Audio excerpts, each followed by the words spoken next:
नमस्कार दोस्तों, मेरा नाम है जितेंद्र सिंह और मैं पढ़ाने जा रहा हूँ मैथ। स्पेशल आर्मी भर्ती के लिए रहेगा। ये तो सभी भर्ती के लिए काम करेगा, लेकिन स्पेशल आर्मी के लिए बनाया जा रहा 15 क्वेश्चनों का एक ग्रुप है। इनमें हर एक टाइप के क्वेश्चन डाले गए हैं और ये पेपर में आया हुआ क्वेश्चन है पहले ही। तो इसमें हम 15 क्वेश्चन जो लेंगे, हर टाइप के क्वेश्चन रहेंगे और आप लास्ट में आपको बताना कि आपको वीडियो कैसा लगा। इसको एक 1 बाय 1 करके बात करिए और देखते जाइए। चलिए शुरू करते हैं। यहाँ पर लिखा है मल्टीप्लाई आपको करना है। ये आपका क्वेश्चन रहा आपके सामने। 0.02 मल्टीप्लाई 30। तो आप क्या करेंगे जी, डेसिमल को भूल जाइए कि डेसिमल कहीं है। अगर आप नंबर देखें तो इधर 30 है, इधर 2 है, तो 32 जा हो जाएगा आपका 60। 32 जा 60। अच्छा, अब डेसिमल आप लगा लीजिए। तो डेसिमल के बाद कितने अंक हैं? इधर तो कोई डेसिमल के बाद कोई अंक नहीं है। इस साइड में आप लेफ्ट साइड में देख रहे हैं तो डेसिमल के बाद 2 अंक है। तो आप भी राइट हैंड साइड से 1 अंक 2 अंक गिनती करिए और यहाँ डेसिमल लगा दीजिए बस। और ये आपका उत्तर आ चुका है, लेकिन यहाँ 0 लगाना था। तो आप होल नंबर में आप कितने भी 0 लगा लीजिए। जैसे यहाँ पर आपके 2 0 है, 1 0 है, इससे कोई फर्क नहीं पड़ता। ये आपका उत्तर ऑलरेडी आ चुका है जो कि ए नंबर में है, ए। अब यहाँ आप बोलोगे कि सर 2 0 है, तो आप चाहे यहाँ 1 बार 0 लगाओ चाहे 2 बार 0 लगाओ, ये कोई मैटर नहीं करता, क्योंकि होल नंबर में नंबर तो है ही नहीं। 0 तो कोई मतलब नहीं है ना। नंबर होता तो मतलब होता। तो ये आपका उत्तर है इक्वल टू 0.60। अच्छा, अगर इधर का डेसिमल ना रहता तो भी आपका आंसर माना जाता। मतलब अगर ऐसा लिखा जाता, इसको हम लिख देते हैं 0.6। ये दोनों इक्वल है ना। ऐसे नहीं कि इसमें 0 लग गया तो ग्रेटर हो गया, बड़ा हो गया, नहीं, ये इक्वल है। चलिए आगे बढ़ते हैं। 15 मिनट 1 घंटे का कितना परसेंट होता है? तो हम सीधे क्या करेंगे, 15 मिनट बोले, 20 मिनट बोले, 30 मिनट बोले, जितना भी बोले उसको आप लिख देना ऊपर। 15 मिनट चाहिए मुझे और कितने का? 1 घंटे में। मिनट की वैल्यू दिया है इसलिए मिनट की वैल्यू लिखना है नीचे। 1 घंटे में कितने मिनट? तो आप बोलोगे 60 मिनट, 60 मिनट, बस ये आपका उत्तर है। लेकिन मल्टीप्लाई कर देना 60 से, क्योंकि ये परसेंटेज पूछ रहा है। तो 15 मिनट कितना परसेंट होगा? 60 मिनट का। समझ गए ना? तो ये परसेंटेज हो गया। 15 मिनट 1 घंटे का कितना परसेंट? तो 15 मिनट, ये लिखा है 1 घंटा, 60 मिनट बराबर 1 घंटा। परसेंट मतलब 100%। चलो काटो इसको। 15 एकम 15, 15 तिया 45, 15 चौको 60। ये 4 बार में कट गया पूरा 15 की टेबल से। और 4 से इसको काटोगे तो यहाँ आ जाएगा 25। आप इसको काट के देख लेना, मुझे पता कि 4 से 100 कटता है तो 25 आ जाता है। ठीक है। अब यहाँ कितना मिल गया आपको? 25। यानी देखो इसमें 25 किसमें है? ए नंबर में है, राइट आंसर। इस तरीके से आपको ट्रिक करना होगा, लेकिन सवाल लगाना आपको आना चाहिए। तो आगे बढ़ते हैं 3 नंबर में। यहाँ तो थोड़ा सा आपको बहुत बड़ा नंबर लग रहा होगा कि ये 999 और इसका वर्ग करना है, बहुत बड़ा है। तो इसको एक काम करेंगे, इसको थोड़ा फार्मूला बेस में कर लेते हैं। कैसे? इसको भी बताते हैं। फार्मूला बेस में इसको ऐसे करेंगे कि इसको जो 999 लिखा हुआ है, ये 999 को 1000 लिख लो। अच्छा, 1000 हमने तो लिख लिया, ये 1000, लेकिन 1000 तो एक बड़ा होगा ना, तो एक घटा लो इसमें। ये 1000 में से अगर हम एक घटा दें तो अब 999 के बराबर ही है। इसका वर्ग कर दिया वर्ग। लेकिन अब जिस फॉर्म में लिखा हुआ है तो ऐसे लिखा दिख रहा मुझे, a माइनस बी का होल स्क्वायर।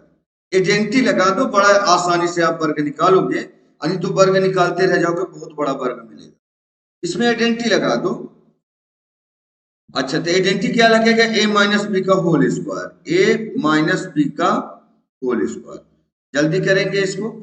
ये माइनस बी का होल स्क्वायर, देखो ये a हो गया और ये b हो गया। a माइनस बी का होल स्क्वायर टूटेगा तो कैसे? a स्क्वायर माइनस 2ab और प्लस का b स्क्वायर, ये ऐसे टूटेगा। तो देखो जल्दी करेंगे, इससे ज्यादा डिटेल में नहीं बताएंगे। ए का स्क्वायर का मतलब ए, इसको मान लेते हैं ये ए है और ये बी है। ए मतलब 1000 का स्क्वायर, इसका स्क्वायर। लेकिन एक जिसके लास्ट में 0 0 रहता है स्क्वायर करना बड़ा आसान होता है।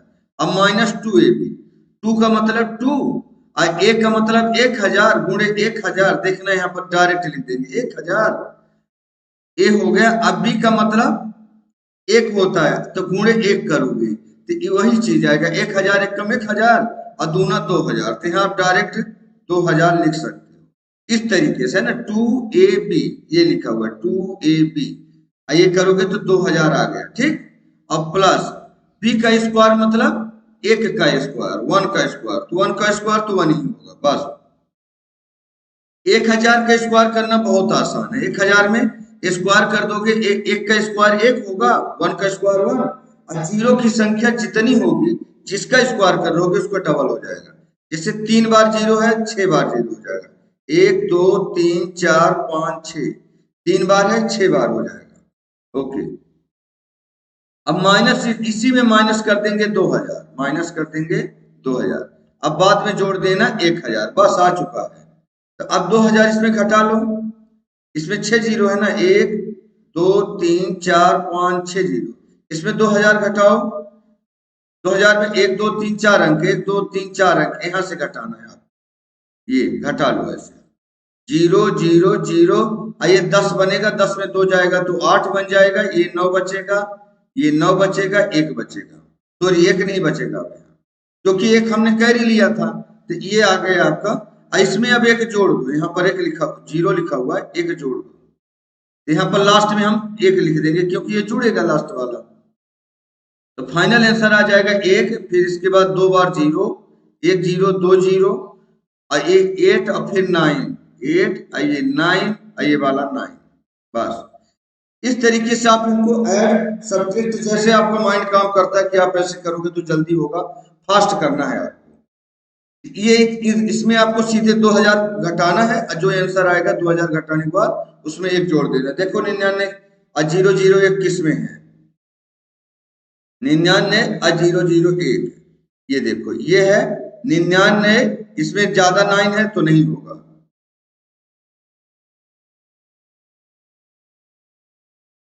ये देखो ये 99 ये वाला हो गया, और इसमें बी नंबर में 99, इसके बाद यहाँ पर 8 है तो 8 आ गया, और इसके बाद 2 0 2 0 और इसके बाद 1 है तो 1, यानी बी नंबर आपका राइट आंसर।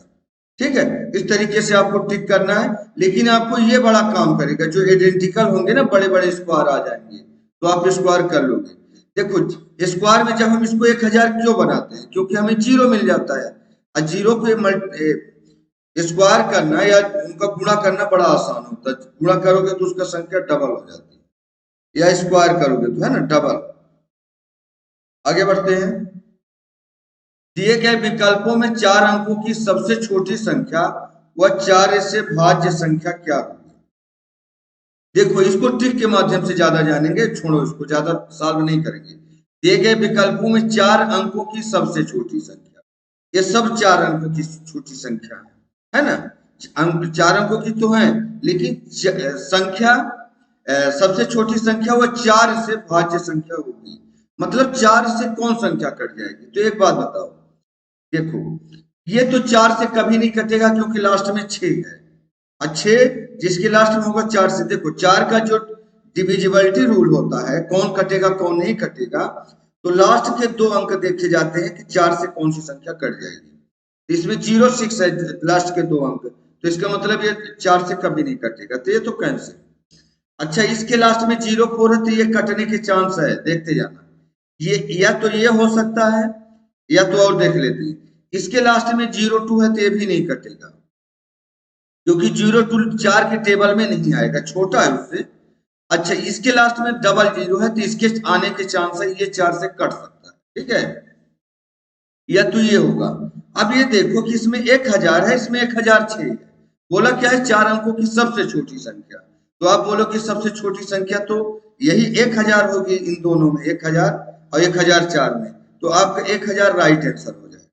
ठीक है, 4 अंकों की सबसे छोटी संख्या भी है और 4 से भाज्य है, देखो ना, काट के आप देख लो, ये 1000 लिखा हुआ है, और ये 4 से कट जाएगा, 4 दूनी 8, बचेगा 2, और ये 0, 4 पंचा 20, पूरा कट गया, ये 0 बचा तो यहाँ लगा दो, मतलब 250 बार में 1000 आता है, कट गया। ये लगा के भी आपको दिखा दिया, और ट्रिक भी बता दिया कि जिस 4 से कौन संख्या कटती है, जिसके लास्ट के 2 अंक 4 से कट जाए, लास्ट के 2 अंक, तो बड़ी से बड़ी संख्या 4 से कटेगी। आगे बढ़ते हैं। यहाँ लिखा है 18, 45 और 72 का HCF क्या होगा। अच्छा, HCF चाहे बताओ और चाहे इसका महत्तम समापवर्तक बोलते हैं, इसको हिंदी वाले छात्र महत्तम समापवर्तक, इंग्लिश वाले स्टूडेंट जो जानते होंगे तो HCF, हाईएस्ट कॉमन फैक्टर। तो बताना है इसको, तो जानते हैं ये क्या होता है, एक बार में बताएंगे इसको। 18, 45 और 72, इसको ऐसा नंबर, एक कॉमन नंबर आपको लेना है, ऐसे लिख लेना है, ये आप देखते देखते बता दो, ऐसा कॉमन नंबर लेना है कि जो तीनों में कॉमन हो। आप तब तक इसको काटेंगे, तब तक काटेंगे जब तक तीनों में कॉमन हो, तो आपको वो HCF होगा। और जो अगर तीनों में कॉमन ना हो तो आप मत काटना। अगर तीनों में कॉमन मिलता ही नहीं मान लो तो क्या करते, तो HCF ऐसे नंबरों को 1 आता है, 1। ध्यान रखना एकदम, अगर तीनों में कॉमन ना हो तो 1। लेकिन यहाँ पर देखो, 8 और प्लस 1 9, और 9 जिनका दोनों नंबरों का जोड़ 9 आए, यानी 9 के टेबल में आए, तो 9 से कट जाते हैं, 9 से कटते हैं। ये भी देखो, 5 प्लस 4 9, 7 प्लस 2 9, मतलब ये सब 9 से कट रहे तीनों, तो 9 से डायरेक्ट काटो, 9 2 जा, और 9 5 जा, और 9 8 जा, आ गया। अब इन लास्ट वाले नंबरों को भी हम काटते, लेकिन यहाँ पर अब कोई कॉमन नंबर नहीं है जो तीनों को काटे, तो हम यहीं पर रुक जाएंगे। देखो, ये 2 से कटेगा, 5 प्राइम नंबर है, ये भी किसी से नहीं कटेगा, इसका मतलब तीनों में कॉमन नहीं है, तो हमारा फाइनल आंसर क्या हो जाएगा, 9। बस ये 9 को आपने टिक कर दिया, ये आपका HCF हो गया। आगे बढ़ते हैं।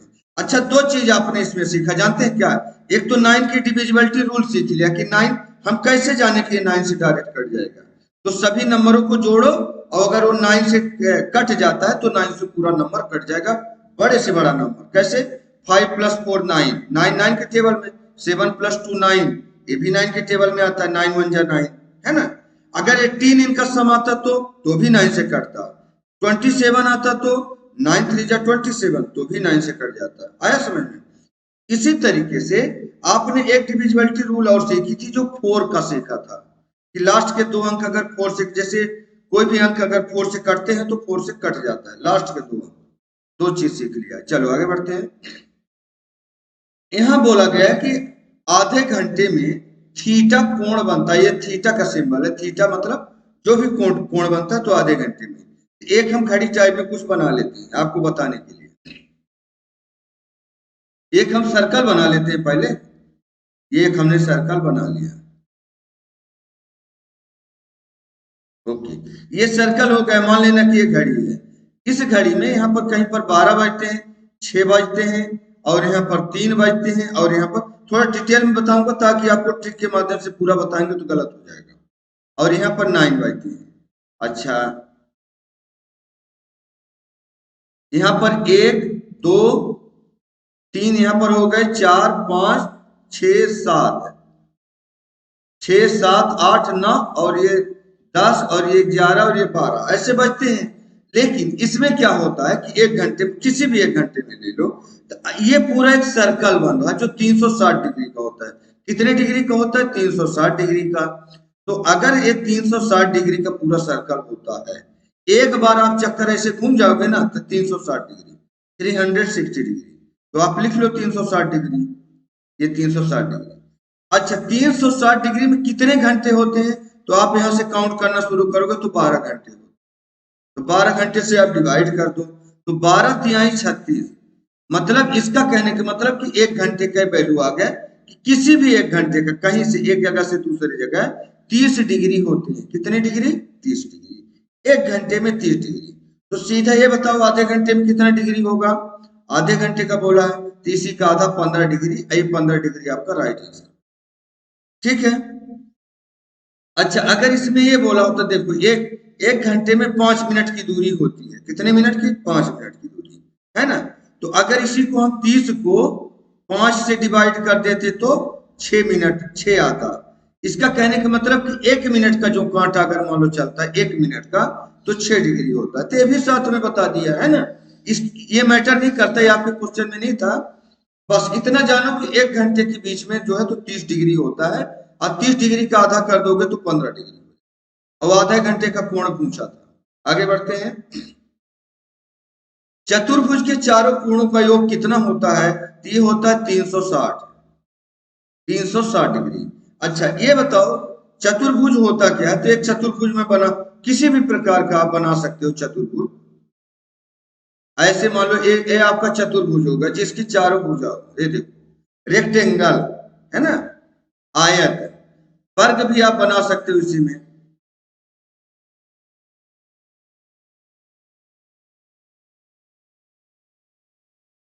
ये मान लो वर्ग हो गए, है ना। वर्ग जैसा होगा नहीं, बराबर नहीं, नाप के नहीं बनाया गया है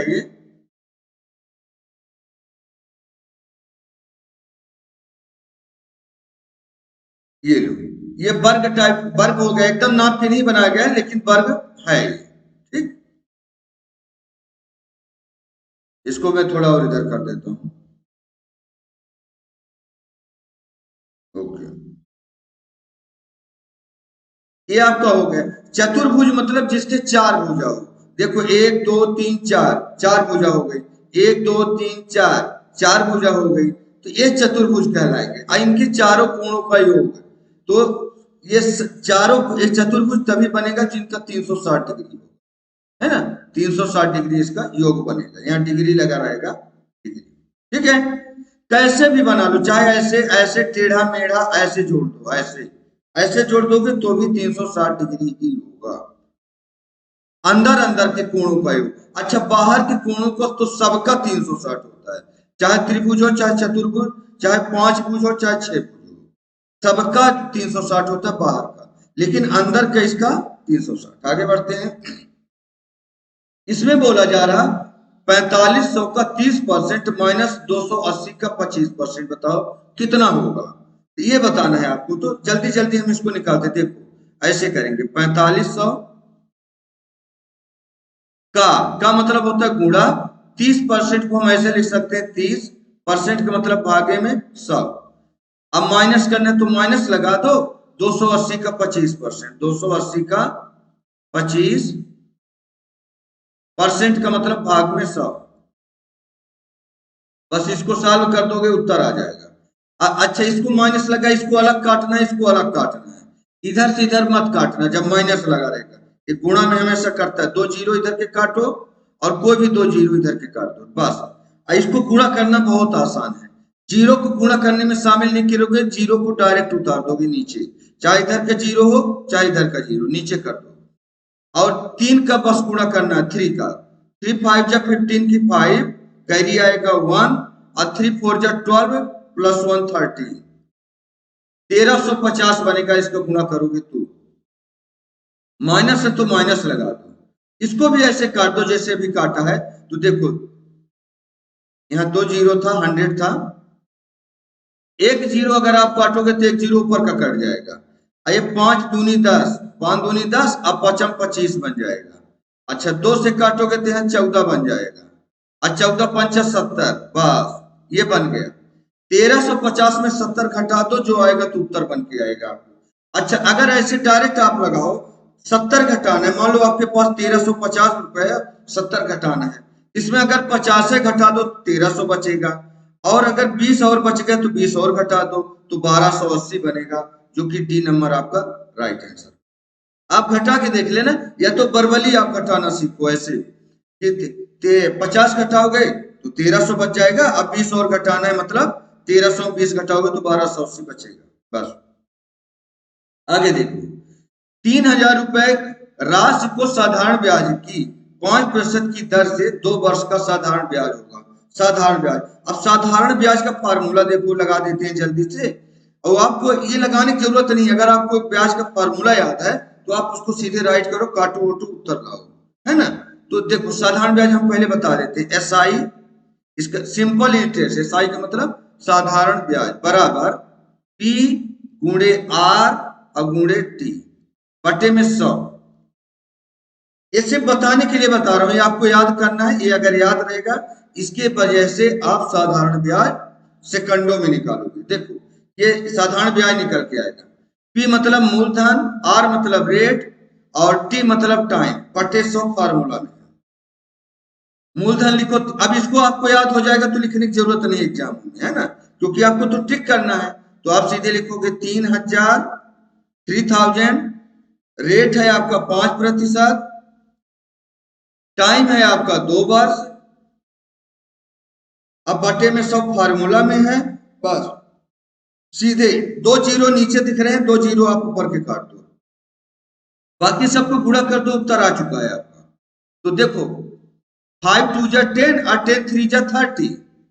फिर से देखो 5 2 जा 10 3 जा 30, ये वाला जीरो बचा है तो ये जीरो यहाँ जाएगा, मतलब 300 रुपया। आई बी नंबर आपका राइट आंसर हो जाएगा। ठीक है, तो ज्यादा यहाँ लिखने की जरूरत नहीं, सिर्फ आपको समझाया हूं कि आप इस फार्मूले को अगर याद रहेगा, ये साधारण ब्याज का फार्मूला है, सिंपल इंटरेस्ट बराबर P into R into T बटे 100। चलो आगे बढ़ जाते हैं। 10 नंबर बोला जा रहा 15 टोकरी 45 दिनों में बनाते हैं तो 110 टोकरी कितने दिन में बनाएंगे? बड़ा अच्छा सवाल है। तो आप एक काम करो, टोकरी और दिन ऐसे लिख लो, यहां टोकरी लिख देते हैं और नीचे लिख देते हैं दिन, मतलब टोकरी बटे दिन। सबसे सरल सवाल, ऊपर रहेगा टोकरी, यहां लिखो 15 कितने टोकरी बनाई जा रही है? 15 टोकरी। कितने दिनों में बनाई जा रही है? 45 दिनों में। यहां लिख लो, ओके। अच्छा ये बराबर हो जाएगा किसके? इसके सिधाई में आगे लिखो। अब आपको इसमें क्या पता है, जो चीज जहां पता है तो देखो, दिन के सिधाई में दिन लिखेंगे, टोकरी के दिन में बनाते हैं तो 110 टोकरी। टोकरी को आपको पता है कि 110 टोकरी बनानी है, कितने दिन में बनाएंगे? तो आपको क्या चीज नहीं पता है? दिन नहीं पता है, तो दिन में x लिख दो। दिन के सिधाई, अच्छा दिन के सिधाई में लिखना है ना, कितने दिन में बनाएंगे तो दिन के सिधाई में हम x लिख देते हैं। यहाँ पर टोकरी 110 टोकरी आपको बनाना है, 110 टोकरी। समझ में आ रही बात को? तो अब देखो टोकरी आपको 15 बनानी थी, 15 टोकरी तो 45 दिन में बन चुकी है, और 110 टोकरी कितने दिन बनाएंगे? तो 110 हो गया टोकरी, अब दिन नहीं पता तो दिन की सिधाई में हमने x लगा दिया। बस क्रॉस मल्टीप्लाई ऐसे कर दो, इसको इससे इसको, ठीक है ना। तो ये 15x हो जाएगा, 15 का x से मल्टीप्लाई होगा तो 15x, अब बराबर में हो जाएगा यहाँ 110 और गुणे में हो जाएगा 45। अच्छा ये चीज तो आपको पता है ना, ये चीज आपको पहले से पता होगा कि ये नंबर को नंबर साइड में भेजते हैं। बस एक्स को आप यहीं रहने दोगे, जहां एक्स मानोगे तो दिन निकल के आ जाएगा, और नंबर को नंबर साइड भेज दो। यहाँ 110 पहले से लिखा 45, और ये बटे में हो जाएगा क्या? ये 15 इसके गुणे में है, तो यहाँ आगे जब बराबर से इधर आएगा बॉर्डर पर तो ये बटे में आ जाएगा 15। बस काट दो, तो 15 तिया 45, 15 तिया 45, कितना आ गया? अब इसको गुणा कर दो, बस आपका x की वैल्यू आ चुकी है। 11 तिहाई 33, 11 तिहाई 33, जीरो यहाँ आ गया। बस मल्टीप्लाई ऐसे करना है आपको कि नंबर को नंबर से जीरो को सीधे ऐड कर देना है। 11 तिहाई 33 से जीरो ऐड हो गया, और ये दिन निकल के आए, दिन ना निकाल लेते हैं हम, तो दिन निकाल के आए 330 दिन, ये आ गया। ठीक, आगे बढ़ते हो। क्वेश्चन नंबर 11 में देखेंगे हम, ये पूछ रहा है कि 1200 का 12% बता दो कितना होता है। तो ये तो हमने पहले भी एक क्वेश्चन कराया था, दोबारा फिर देखो। 1200 का 1200, यहाँ एक चीज का ध्यान लिखना कि ये 1200, यहाँ पर थोड़ा प्रिंट मिस्टेक है, यहाँ लिखा का 1200 का, 1200 को 12% आपको बताना है, ये प्रिंट मिस्टेक था।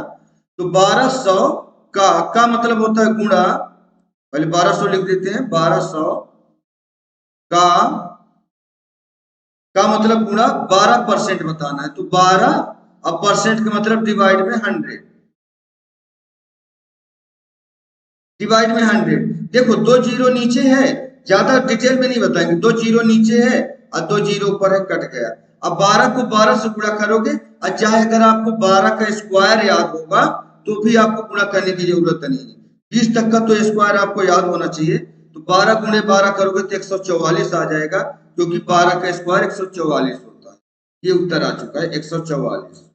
आइए 144 में आप टिक कर दोगे, आंसर आ चुका है। आगे बढ़ो।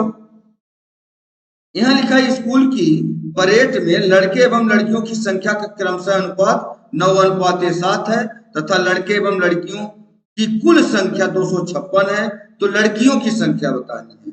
देखो अनुपात वाले एक सवाल आता ही आता है, तो एक सवाल देखो, इसमें देखो स्कूल की परेड में लड़कों और लड़कियों की संख्या क्रमशः अनुपात, ये अनुपात किसका है? दोनों का अनुपात है। अच्छा पूछा क्या है? अच्छा इसमें संख्या किस चीज का दी गई है? लड़के एवं लड़कियों की कुल संख्या, तो दोनों का अनुपात है, दोनों का संख्या, तो दोनों का ये जोड़ दो, तो 7 और 9 इन दोनों को जोड़ोगे तो कितना बन जाएगा बता दो जल्दी से। तो आप बोलोगे 9 और 7 बन जाएगा 16। ये 16 यक्स मान लेना इसको, 16 यक्स बराबर किसके है? 256 के। आया समझ में? अगर ये किसी एक का अनुपात दिया होता, लड़का का या लड़कियों की कुछ किसी एक की संख्या दिया होता ना, और दूसरे किसी का पूछता, किसी का एक का संख्या अगर दिया होता तो हम किसी एक का ही संख्या लिखते, लेकिन ये दोनों का अनुपात दिया है और ये दोनों का जोड़ दिया है 256, है ना, तो दोनों को हमने योग लिखा और यहाँ 256 लिख दिया, बस यक्स के यहाँ रखो 256, आइए बटे में 16 आ जाएगा क्योंकि इसके गुणा में है, काट दो तो 16 दूनी 32 ज्यादा हो जाएगा, 16 एकम 16, इसमें बचेगा 9 और इसमें बचेगा 6, तो 16 छक्का 96, 16 छक्का 96। फिर से देखो 16 एकम 16, इसमें कटेगा जो, तो 16 एकम 16, अब बचा कितना इसमें? 4 5 9, 9 बच गए, आगे ले लिए 6, 16 का पहाड़ा फिर से पढ़ो कि आपका 96 से ज्यादा ना हो, तो आप बोलोगे 16 छक्का, तो ये 6 बार में पूरा कट गया, यानी ये 16 का वर्ग था, 16 गुणे 16 करते तो भी आपका 256 आपको मिल जाता। ठीक है, ये 16 या एक्स की वैल्यू क्या आ गई? 16। आया समझ में? ये जो आया 16 ना, ये एक अनुपात का है, क्या है? एक अनुपात का वैल्यू। ये टोटल अनुपात का, ये कितने, ये जो वैल्यू था 256, ये 16 अनुपात का था, 16 अनुपात का, ये जो आया है एक अनुपात का है। अब जिसका पूछा है, जिसका किसका पूछा है? लड़कियों की संख्या बताइए, तो लड़कियों का अनुपात चेक करो कौन सा है। इसमें पहले लड़के लड़कियों लड़कियों, ये जो पहले वाला अनुपात है लड़के का है, अब बाद वाला अनुपात लड़कियों का है, यानी लड़कियों की संख्या पूछा तो लड़कियों की संख्या से गुणा कर देना, तो 16 गुणे कर देना 7, 112 आ जाएगा। कितना आ जाएगा? 112। ये उत्तर आपका बनेगा 112। ये क्वेश्चन आपके समझ में आ गया होगा, फिर से दोबारा इसी को बता रहा हूं कि आपको करना क्या था कि दोनों अनुपातों को हमने जोड़ा है, 16 आया, क्योंकि दोनों की संख्या दे रखी है 256। अब हमारा 16 से अगर भाग दे दिए तो 16 ही मिला, मतलब एक अनुपात की वैल्यू मुझे मिल गई 16। अब हमने क्या किया, जिसका पूछा है, अगर लड़कियों की पूछा तो लड़कियों की संख्या से गुणा करो, और लड़कों का अनुपात पूछा होता तो 9 से गुणा करते तो लड़कों का अनुपात आ जाता। बस 112 आपका उत्तर आ गया। आगे बढ़ते हैं 13 में। बोला जा रहा कि 150 मीटर लंबी रेलगाड़ी किसी टेलीग्राफ के खंभे को 12 सेकंड में पार कर सकती है, तो रेलगाड़ी की चाल बताना किलोमीटर प्रति घंटा में। बड़ा अच्छा सवाल है ये। देखो एक अच्छा कुछ वैल्यू लिखकर दिखा देते हैं ऐसे, इसकी वैल्यू हम जानते हैं कि 5/18 फिक्स वैल्यू होती है, 5/18। ये वैल्यू अगर आप कंटिन्यू याद करके रख लोगे तो आपको ये सब करने की जरूरत नहीं पड़ेगी। यहाँ पर जो है 150 मीटर लंबी रेलगाड़ी की लंबाई दे दिया 150 मीटर, ये आपकी है रेलगाड़ी, इसकी दूरी है 150 मीटर। टेलीग्राफ का खंभा मान लो यहाँ पर लगा, एकदम फिक्स पॉइंट होता है टेलीग्राफ का खंभा, ये अब इसको ये पार करती है 12 सेकंड में। पार करती है मतलब कितना, 12 सेकंड लगता है। कितनी पार करेगी, जितना इसकी लंबाई होगी, मतलब 150 मीटर इसकी लंबाई है। तो ये मीटर में है सेकंड में, तो 1 सेकंड में चली गई दूरी निकाल लो। तो 1 सेकंड में चली गई दूरी हो जाएगी 150, अब बटे में हो जाएगा 12। आया समझ में, ये 1 सेकंड में चलेगी। अच्छा गुणे, अब देखो ये जो है ना 5/18 भी बता दूंगा कहां से आएगा, लेकिन पहले हम सवाल लगा लेते हैं। 150/12 कर दिया, क्योंकि ये ऑलरेडी मीटर है, ये ऑलरेडी सेकंड है, तो कुछ चेंज करने की जरूरत आपको नहीं पड़ी इसमें। 150/12 कर दिया, 1 सेकंड का वैल्यू। अब हमें चाहिए कि इसको किलोमीटर प्रति घंटा में करना है, तो किलोमीटर प्रति घंटा बड़ा होता है, इसमें से बड़ी वाली वैल्यू 18 को ऊपर कर देंगे, अब 5 को कर देंगे नीचे, 18/5। बस इतना करोगे तो उत्तर आ जाएगा आपका। इसको भी बताते हैं कि 5/18 कहां से आया। ठीक है, इसको पहले लगाते हैं। तो ये देखो 3 से कटेगा, 3 चौको 12, 3 छक्का 18, अच्छे 6 से भी कट सकता था, 5 से इसको काट दो, 5 एकम 5, 5 तिहाई 15, ये 0, ये पूरा कट गया। अब 2 से इसको काट दो, 2 दूनी 4, 2 तिहाई 6, 2 बचा, ये कट जाएगा तो यहाँ आ जाएगा 15, ये 15 तिया 45, 45, ये 15 बचा है, यहाँ 3 बचा है, ऊपर है ऊपर की संख्या, तो 15 तिया 45 किलोमीटर पर आवर। ठीक है। अच्छा ये बताइए कि 5/18 कहां से आ गया। तो देखिए 1 किलोमीटर बराबर, 1 किलोमीटर, जो 1 किलोमीटर प्रति घंटा होगा तो इसमें होता है 1000 घंटा, तो सॉरी 1000 मीटर।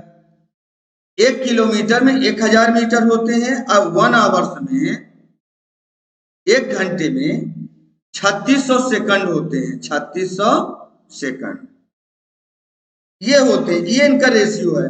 और इसी को अगर आप काट दो, क्या, इसी को अगर आप काट दो 1000/3600 कर दो, 3600, जो चीज करता है तो काटो। देखो 2 जीरो नीचे के, 2 जीरो ऊपर के, और 2 से कटेगा 2 पंचा 10, और 2 से काटोगे तो नीचे 18 आ जाएगा। ये 5/18, ये चीज लिखकर हमेशा नोट करके लिख लो, इन चीजों में आपको पूछे जाते हैं। तो ये 5/18 ऐसे आता है। और जब देखो, अब इसमें एक ट्रिक है आपका, जब आपसे पूछा जाए कि मीटर पर सेकंड आपको मिल जाए, 1 मीटर 1 सेकंड में कि मीटर मिल जाए, मीटर प्रति सेकंड, तो किलोमीटर पर आवर पूछेगा। किलोमीटर पर आवर बड़ा होता तो बड़ी वाली वैल्यू चली जाएगी ऊपर, जैसे हमने किया था, 18 ऊपर चला गया, 5 नीचे आ गया। अगर इसी को किलोमीटर पर आवर से दिया हो, किलोमीटर पर आवर दिया हो, तो मीटर पर सेकंड पूछेगा, तो मीटर पर सेकंड छोटा होता है, तो छोटी वाली वैल्यू फिर 5/18 से गुणा कर देना, बस पूछी गई वैल्यू में आया समझ में। आगे बढ़ते हैं। क्वेश्चन नंबर 14, 700 रुपए 700 की किसी वस्तु को क्रमबद्ध छूट 20%, 10% है, वस्तु का विक्रय मूल्य ज्ञात कीजिए। 700 रुपए का, 700 रुपए का मतलब गुणा किसी भी चीज का हमें पहले चाहिए 700 रुपए में 20% का छूट मिल गया, तो इसका मतलब मुझे 80 रुपए देना पड़ेगा, 80%, 80% आया समझ में, 80%। देखो 700 रुपए में अगर 100% देना पड़ता तो 100/100 हो जाता, लेकिन मुझे 20% का छूट मिल गई, मतलब 700 का 80/100, हम 80% ही दे रहे हैं। अच्छा फिर हमें मिल गई क्रमबद्ध छूट में 10% का, तो 10% का अगर छूट मिलेगा तो मुझे देना पड़ेगा 90 रुपया। 100% होता है ना, 100 में 10% का छूट मिलेगा तो मुझे देना पड़ेगा 90%। आया, बस इसको काट दो, आपको उत्तर आ जाएगा। काटो, 2 जीरो नीचे का काटोगे, 2 जीरो ऊपर के कट गए, फिर से 2 जीरो नीचे का काटोगे, 2 जीरो ऊपर के कट गए, बस इनको सबको गुणा कर दो, तो 8 9 जा 72, 8 9 72, अब 72 72, अब मल्टीप्लाई में 7 कर दो, 7 2 जा 14, 7 2 जा 14 की 4 कैरी आया 1, और 7 7 जा 49, अब +1 50, 504 देखो है 504 ए नंबर में है। अगर 700 रुपए में दो टाइप की आपको छूट मिलती है, 20% की, 10% की, वो भी क्रमबद्ध छूट, तो आपका वो वस्तु का विक्रय मूल्य होगा 504 रुपया। ठीक है, जल्दी से जल्दी लगा रहे हैं आपको और साथ में थोड़ा समझा भी रहे हैं कि आएगा कैसे। आगे बढ़ते हैं और ये लास्ट क्वेश्चन है इसी का। किसी राज्य की जनसंख्या 20,000 है, पहले वर्ष 20% तथा दूसरे वर्ष 30% बढ़ती है, तो 2 वर्ष बाद उस राज्य की जनसंख्या होगी। तो चक्रवृद्धि ब्याज लग जाएगा इसमें, चक्रवृद्धि ब्याज, कंपाउंड इंटरेस्ट का फार्मूला लगेगा। ये चीज ध्यान रखना ऐसे चीजों में, क्योंकि जो जनसंख्या बढ़ती है ना वो कंपाउंडेड बढ़ती है ना। पहले वर्ष में 20%, दूसरे वर्ष में 30% बढ़ी, या जो भी परसेंट बढ़ी, इससे मतलब नहीं है, लेकिन ये बढ़ेगी कंपाउंड इंटरेस्ट के फार्मूले के अकॉर्डिंग, उसके नियम के अनुसार। कैसे? कंपाउंड इंटरेस्ट का फार्मूला क्या होता है? कंपाउंड इंटरेस्ट का फार्मूला ऐसे हो जाता है, ए बराबर पी, पी मतलब मूलधन हो जाता है, प्रिंसिपल ऑफ अमाउंट, और गुणे में हो जाता है, यहां ब्रैकेट लगाते हैं, 1 प्लस आर बटे 100, अब यहाँ घात में n, वर्ग में यहाँ पर नंबर ऑफ टाइम। अब देखना क्या निकल के आता है। P का मतलब हो जाएगा 20,000 है, तो आप यहाँ 20,000 लिख लीजिए, इसी फार्मूला में रखेंगे। आपके बाकी क्या है, यहाँ पर देखोगे एक आपके फार्मूला में है, प्लस रेट क्या बताया, पहले वर्ष में 20%, तो 20 अब बटे में 100, क्योंकि अलग अलग है तो हमें 2 बार लिखना पड़ेगा। 20 अब बटे में 100 हो जाएगा, बटे में 100, इसको ब्रैकेट क्लोज कर दीजिए। अच्छा, इसका जो है रेट अलग है 20% और दूसरे वाले का 30%, तो इसका 30% वाले को सेम अलग लिख लेते हैं। कैसे? देखिए यहाँ पर 1 प्लस ब्रैकेट में, इनके बीच में कुछ नहीं तो गुणा माना जाएगा, 1 प्लस रेट कितना बोल रहा है 30%, 30 बटे 100 हो जाएगा। बस इसको सॉल्व करो, तो ऐसा करो, ये आपका अलग टर्म है, ये अलग टर्म है, ये 0 से 0 कट जाएगा, और 2 1 कम 2 और 2 पंचा 10, ये कट गया। यानी ये ऐसे लिखा है 20,000 गुणे 20,000 गुणे, देखो यहाँ पर जो लिखा है ये नीचे बचा है सिर्फ 5, ऐसे ना 20 पंचा 100 कट गए थे, 5 बचा है, 5 1 कम 5 और 1 6, अच्छा बटे 5 बन जाएगा।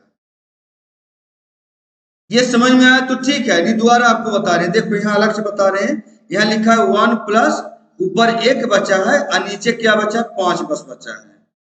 आइए आपका जो फ्रैक्शन बना है, मिक्स फ्रैक्शन बना है, इसको क्या करो, फ्रैक्शन बनाओ, तो ये दोनों गुणा होते हैं, 5 1 कम 5 और 1 1 जुड़ जाएगा, 5 1 कम 5 और प्लस 1 6, 6 बटे 5 आपका बना इस तरीके से। इसी तरीके से भी होगा, एक शून्य से शून्य आपका कट जाएगा, 3 बटा 10 बचा है, तो इसको भी बना लो गुणा में, 10 1 कम 10 और 3 13 बटे 10 बन जाएगा। बस अब जो चीज करता है उसको काट दो, आपका उत्तर आ जाएगा। तो 1 0 से 1 0 आपका कट गया। ओके, अब देखो 5 से कट जाएगा, 5 चौको 20, 5 चौको 20 कट गया। अब बचा कितना, 2 शून्य यहाँ बचा हुआ, इसको इधर ले लो, ये भी कट गया। अब इन सबको गुणा कर दो, आपका उत्तर आ जाएगा।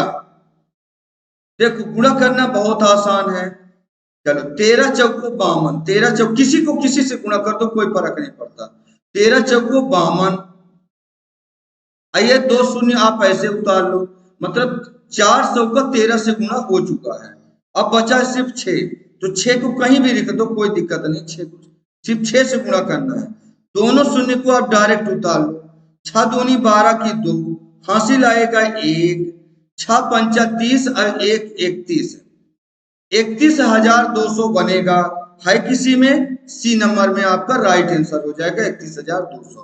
किसके मदद से आपने निकाला, चक्रवृद्धि ब्याज का जो फार्मूला लगाता है कंपाउंड इंटरेस्ट का, सेम इस फार्मूले से सवाल निकलेगा। थैंक यू दोस्तों, यहाँ पर हमने 15 क्वेश्चनों का जो ग्रुप लिया था आर्मी भर्ती के में सिखाने के लिए तो समाप्त होता है। ये वीडियो आपको कैसा लगा ये जरूर आप कमेंट करके बताएं। साथ में जिसने चैनल सब्सक्राइब नहीं किया सब्सक्राइब कर लें। इसी तरीके से हर एक भर्ती के लिए ये आपका मैथ अप्लीकेबल होगा। ऐसा नहीं कि आर्मी भर्ती बस के लिए काम आएगा, हर एक भर्ती के लिए काम आएगा। ये तो मैथ फार्मूला एक होते हैं। तो आप जरूर कमेंट करके बताइए और चैनल सब्सक्राइब करें, बेल आइकॉन को भी प्रेस कर लें ताकि जो भी हम नोटिफिकेशन डालें तो आपको उसका नोटिफिकेशन मिल जाए। धन्यवाद दोस्तों।